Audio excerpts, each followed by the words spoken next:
बबली बिंदास की शूटिंग हुई संपन्न। स्टार टेल एंटरटेनमेंट के बैनर तले बन रही हिंदी फिल्म बबली बिंदास की शूटिंग मुंबई के प्रसिद्ध फिल्म एक्टर अली खान के मार्गदर्शन में लखीमपुर खीरी के प्रमुख दर्शनीय स्थलों पर शूटिंग संपन्न हुई।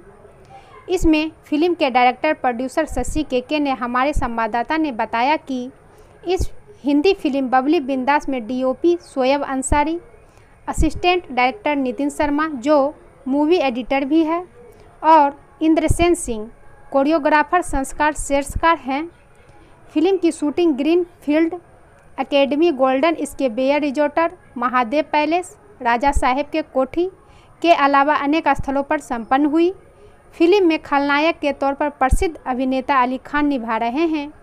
उदय Singhania, Akash Kanaujia, Uday Singh, Rinki Verma, Nidhi Sharma, hair dresser Priyanka Singh, makeup artist Shanti Verma तथा अन्य कलाकार धर्मेंद्र कुमार कश्यप, शबान अंसारी, सुरेंद्र भार्गव, अराफात उस्मानी, राम नरेश शंकर इत्यादि का विशेष सहयोग मिल रहा है।